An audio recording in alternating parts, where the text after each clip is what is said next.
grafiknya itu kan prediksinya kawasan megapolitan akan menjadi banyak gitu nggak di tahun 2000. Iya banyak ya, paling banyak lah. Terus kemudian yang kawasan metropolitan justru turun nanti. Ya.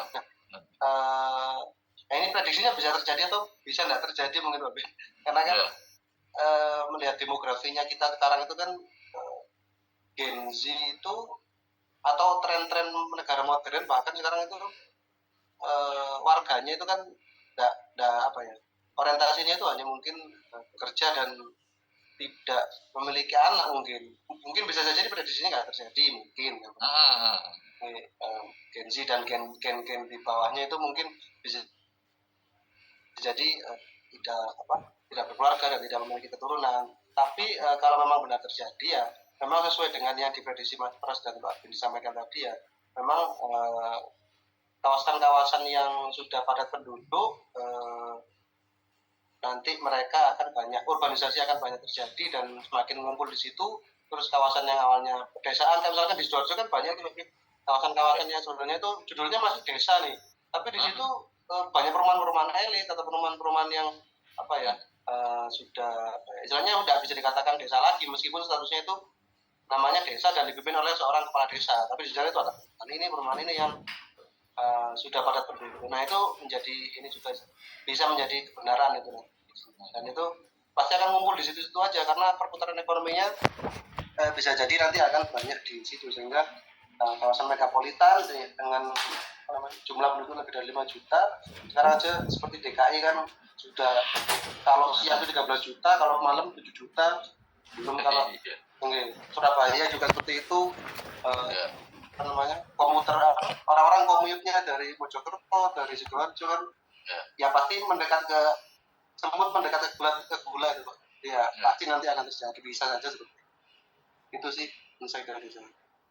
Oke, jadi kemungkinan itu bisa terjadi ya, bisa terjadi dan bisa tidak terjadi ya.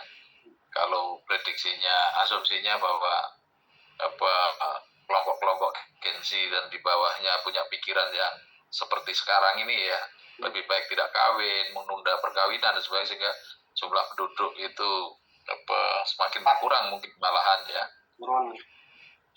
Bisa saja juga punya pikiran itu bisa tidak terjadi seperti ini, tapi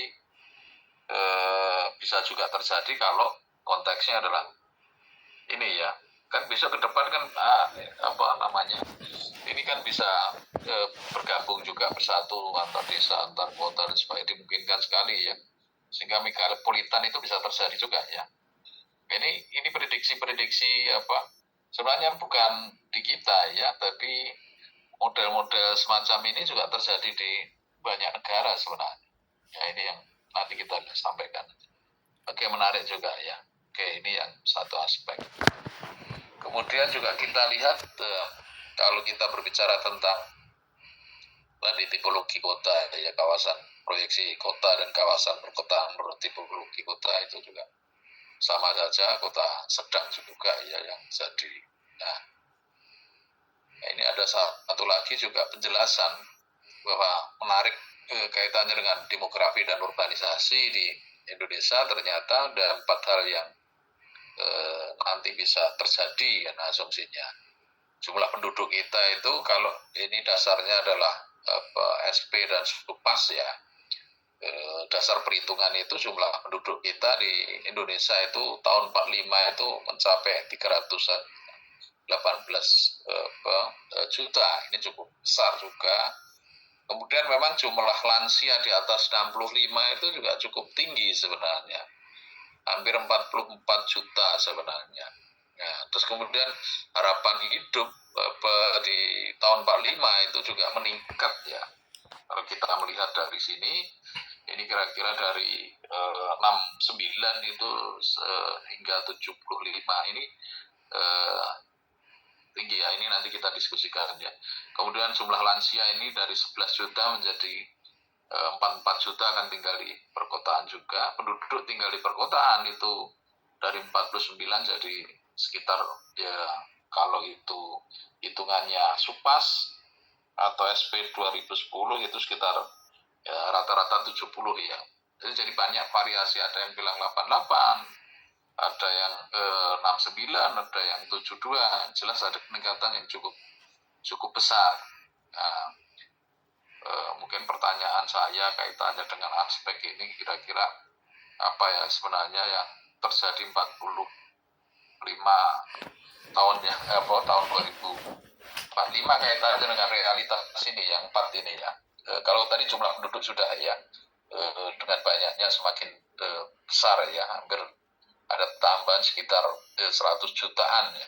Jika gimana? Ini ada jumlah lansia, ada harapan hidup, ada penduduk tinggal di perkotaan. Kira-kira apa ya?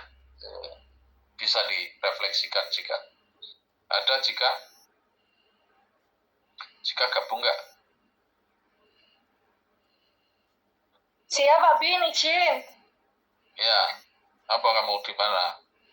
Saya baru pulang nih Pak Bin. Tadi agak lembur di kantor karena tadi kan kantor kan kemarin habis kena kebakaran tuh Pak Bin di Gradi.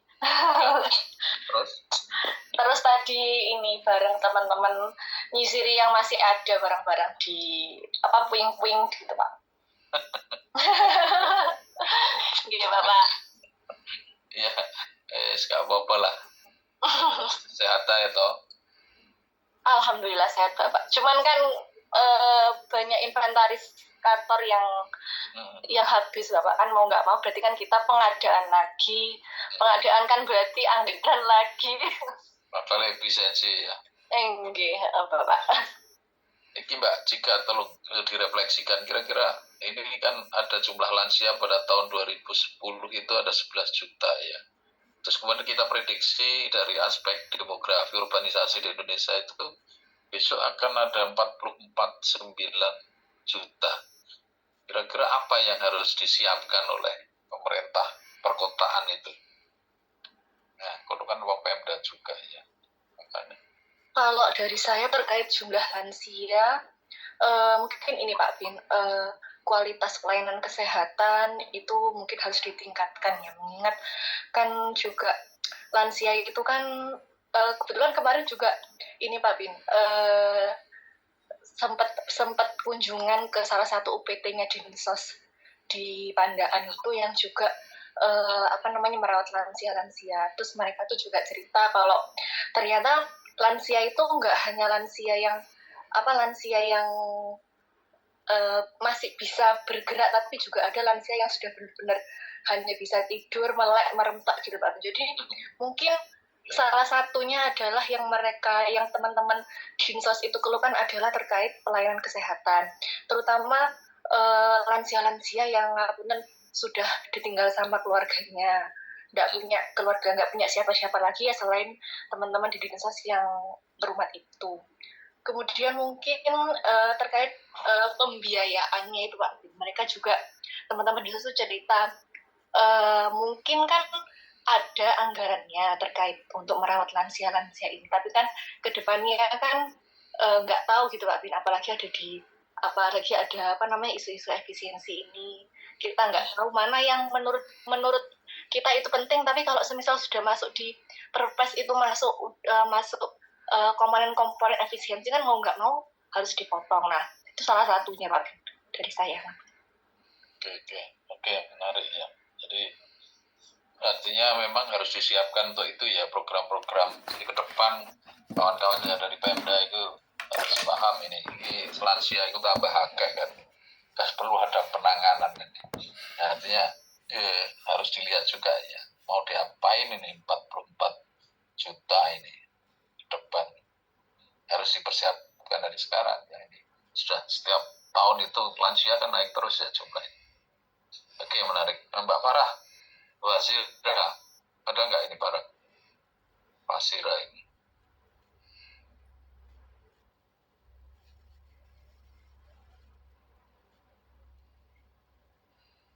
Oke, kalau nggak ada mungkin Kasan ada nggak ya? Kasan ada ya, Pak Cerianto. Kasan atau siapa? Mbak Hemlina, udah? Ya Pak Bin. Siap, Adit. Oke, kira-kira ini problem yang ini ya. Saya tanya yang harapan hidup itu. Jadi tahun 2010 kemarin itu harapan hidup itu rata-rata 69. Terus kemudian besok tahun 45 itu harapan hidup kita itu kalau kurang lebih 75. Ini kan apa yang sebenarnya bisa diapresiasi dari pemerintah kota itu? Masyarakatnya Layanan hidupnya panjang kesehatan itu apa? mungkin ya Pak Bin. Layanan kesehatan yang sudah mulai diperhatikan, mulai dari stunting itu sudah diperhatikan, kayak gitu, gizi, lansia, ibu hamil itu semua sudah diperhatikan oleh pemerintah. Contoh untuk pelayanan lansia sendiri di Banyuwangi juga ada rentang kasih namanya Pak Bin. Rantang kasih itu jadi lansia itu diberi makanan sehari itu, jadi mereka kan memang sudah tidak bisa produksi ya, jadi ya cupeni kasarnya gitu Pak Bin. Jadi kita kirim ke lansia itu berupa makanan untuk sehari selama mereka itu untuk bertahan gitu. Kira-kira harapan hidup kita naik itu karena apa? Apa karena juga ini ya prediksi harapan hidup? Karena memang negara itu sudah memperhatikan kesehatan yang bagus, gizi yang bagus. Menurut Herlina apa ya? Kira-kira apa ya? Iya, seperti itu untuk yang pembangunan manusia sendiri kan salah satunya dari kesehatan ya Pak Bin.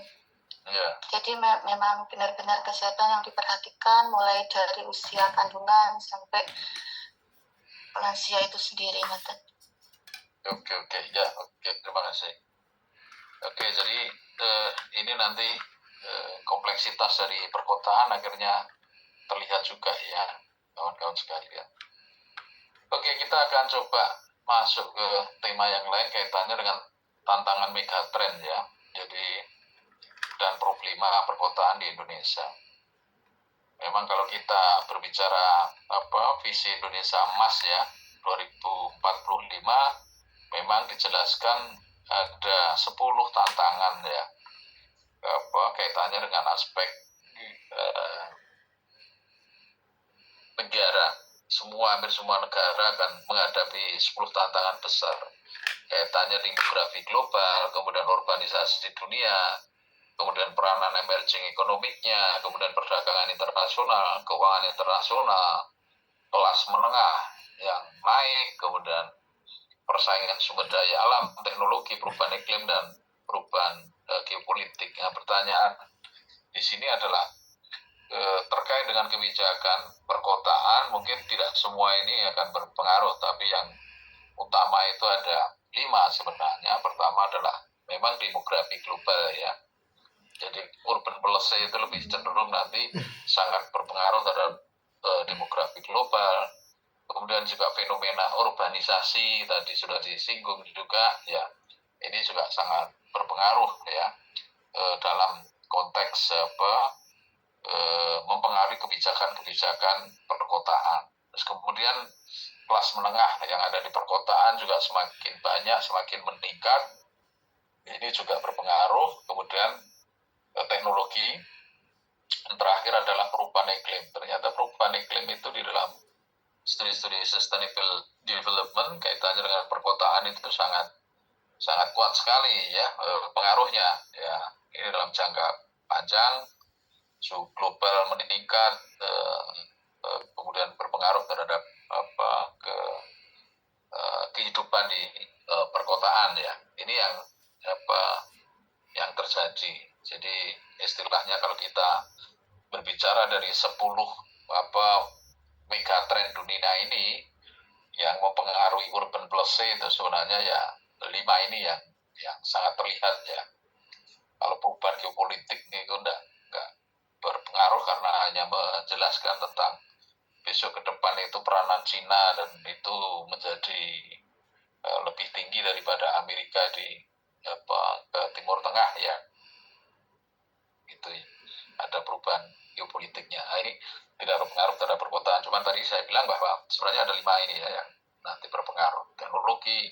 Teknologi smart ya, smart city dan sebagainya jelas sangat berpengaruh gitu ya. Akhirnya mempengaruhi kota cerdas, macam-macam. Kemudian kelas menengah di perkotaan juga akan semakin meningkat, banyak orang-orang yang kaya di perkotaan dan gitu ya. Perubahan iklim jelas ini berpengaruh karena kemudian di situ ada banyak kepadatan, banyak kendaraan macam-macam sehingga berpengaruh terhadap kehidupan perkotaan kan gitu ya. Yang kedua, yang keempat, demografi ya global jelas akan berpengaruh, kemudian kaitannya dengan urbanisasi. Mungkin demografi global itu mendorong urbanisasi, arus migrasi ya kan, ini yang terjadi. Misalnya Indonesia kalau nggak ada tenaga kerja sini, kemudian pemerintah memaksa TKI pergi ke Korea, berarti kan demografi global itu berpengaruh. Korea menjadi ada tambahan tenaga kerja yang tinggi dari negara-negara berkembang, terutama Indonesia misalnya kan gitu ya. Ini contoh ya, bukan di Indonesianya, tapi di Indonesianya bukan hanya sedikit, mungkin Cina misalnya karena kaitannya dengan industrialisasi ya. Kemudian mereka biasanya investor masuk, kemudian dia ada ada komitmen bahwa tenaga kerja mereka juga harus masuk untuk sekian orang dan sebagainya. Ini kan sangat berpengaruh ya. Semakin banyak perusahaan di sini di Cina, ya berarti orang-orang level-level manajer ke atas juga harus masuk ke sini ya. Ini kan seperti itu. Kemudian urbanisasi jelas terjadi juga.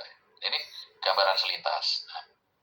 Kemudian pertanyaan kita adalah, ya, ini gambaran real berbicara tentang urbanisasi tadi ya. Kaitannya dengan urbanisasi sebenarnya kalau diprediksikan sebenarnya pada tahun 2008-an itu sudah jumlah penduduk di dunia ya yang disebut dengan orang-orang yang rural, penduduk desa itu semakin berkurang ya. Ternyata bukan di Indonesia ya, tapi ini gambaran dunia bahwa jumlah penduduk di area pedesaan itu semakin kecil. Kemudian penduduk-penduduk yang berada di perkotaan juga semakin naik. Ini tahun 2050 besok ya, 45 juga sama. Bahwa ini gapnya juga semakin tinggi seperti gambaran di Indonesia tadi juga ya. Jadi gambaran Indonesia sebenarnya direfleksi dari gambaran global ya. Jadi yang disebut dengan urbanisasi atau total dari populasi itu bisa dijelaskan bahwa masyarakat desa menjadi semakin kecil ya, jumlah penduduknya. Diprediksikan misalnya ini juga sama juga, berapa jumlah penduduk kota pada tahun tertentu, misalnya kemarin tahun 2015 menurut ini ya pertumbuhan populasi dunia ya, prediksinya adalah sampai ke depan itu menjadi 2050 itu 9,7 miliar ya. Kalau 2015 kemarin posisinya itu 7,5 miliar, itu orang-orang berada di perkotaan semua, kota di dunia ya maksudnya di sini ya. Sementara tahun 2050 akan diperkirakan menjadi 9,7 miliar ya, baik itu di New York, New Delhi dan sebagainya. Jadi persoalan perkotaan jelas ini menjadi persoalan global ya. Jadi fenomena urbanisasi dan sebagainya itu ternyata juga menjadi fenomena global. Nah ini menarik ya. Artinya besok ke depan persoalan perkotaan ya sama ya, di mana-mana akan menghadapi kemiskinan, dinamika perkotaan itu. Di ASEAN itu terlihat juga ya. Jadi ke depan itu misalnya ini sudah bisa diprediksikan di Indonesia itu jumlah penduduknya kan gitu ya, populasinya ini juga cukup tinggi ya, paling tinggi ya kalau di ASEAN ya, kita ya. Ini banyak sekali ya kenaikan dari penduduk kita. Tahun 2050 itu sudah mencapai, diprediksikan tadi sudah mencapai 321 juta orang ya. Ini yang Sementara jumlah penduduk secara keseluruhan ASEAN itu hanya 785 juta ya. Tapi Indonesia sudah hampir separuhnya ada di situ. Nah, ini yang yang terlihat ya. Artinya problem ke depan di perkotaan Indonesia juga ya, semakin tinggi. Nah, persoalan kemudian adalah ini yang menarik adalah kaitannya dengan sebenarnya pertanyaannya problema pembangunan perkotaan di Indonesia itu apa saja ya. Jadi ya, ada beberapa hal sebenarnya kalau kita bicara problema banyak ya, ada 7 kurang lebih kan gitu yang kita bisa lihat. Pertama adalah selalu saja ada paradok perkotaan. Nanti teman-teman kan selalu aja ada yang menganalisa tentang paradok ya. Paradok perkotaan itu bisa dilihat dari sisi misalnya kaitannya dengan perumahan ya. Ada ini realitas realitas perkotaan itu ya seperti itu. Pasti ada rumah mewah, pasti ada rumah kumuh kan gitu ya. Misalnya kalau di Jakarta ada kelompok-kelompok rumah kumuh sih di kawasan mana kan gitu ya. Ada Johar Baru, kemungkinan di sepanjang Kali Ciliwung kan, kemudian biasanya juga di bantaran ke rel kereta api itu kan selalu. Nah, kemudian versus rumah mewah ya, mewahnya Jakarta Pondok Indah, Kemang, Pik, kemudian Senayan, Kelapa Gading, Permata Hijau, Kuningan dan sebagainya. Misalkan Surabaya ada nggak? Ya ada juga. Ya misalnya tambah Asri, kemudian juga Pegirian, Gedung Cowek, Sitotopo, gitu itu dianggap ada kawasan kumuh ya. Kemudian yang mewah adalah Citraland, Pakuwon, kemudian Dharma Husada, Family, kemudian Diamond Hill kan gitu ya. Ya ini di Surabaya ya, bukan Jakarta ya, di Surabaya. Ini perumahan mewah dan perumahan kumuh.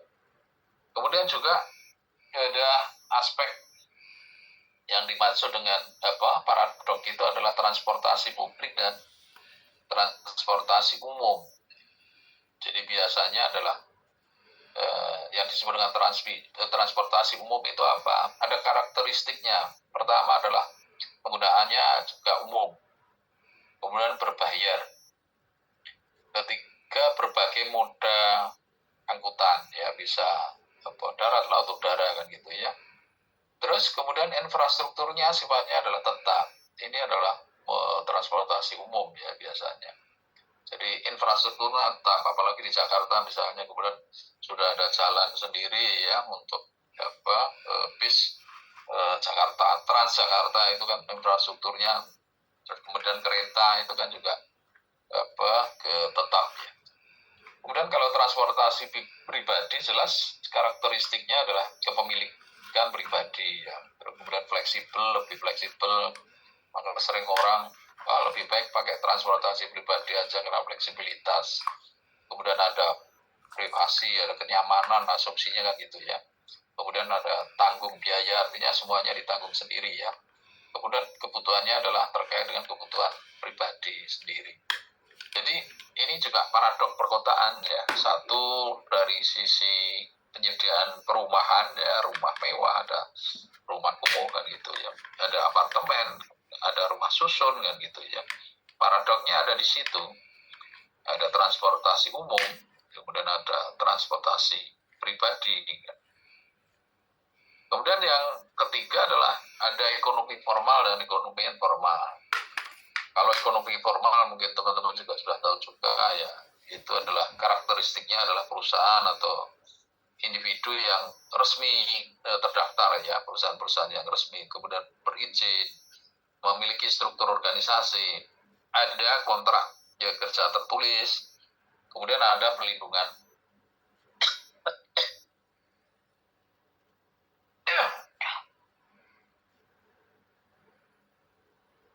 hukum ya. Nah, misalnya perusahaan MNC, BUMN, PNS, perusahaan terbatas, perseroan ya. Kemudian kalau ekonomi non formal jelas beda ya, jadi karakteristiknya adalah kegiatan yang tidak terdata, kemudian tidak teratur, jadi tidak terjamin oleh negara, tidak tercatat di dalam sistem perpajakan, ya, pedagang kaki lima, kemudian pekerja rumah tangga, pekerja musiman, pengemudi ojek dan sebagainya. Ini asumsinya adalah ekonomi yang informal. Nah, ini selalu saja ada di perkotaan. Kemudian ada juga ruang privat dan ruang publik. Nah, ruang privatnya apa? Ruang privat itu adalah karakteristiknya adalah aksesnya adalah terbatas, private ya. Privasi dan keamanan karakteristiknya selalu saja mengendaki adanya privasi. Terus keamanan lebih aman, kemudian kontrolnya itu juga penuh. Terus sifat daripada ruang privat itu adalah personal dan intim. Kemudian juga norma dan aturan sendiri. Nah, ini adalah ruang-ruang privat.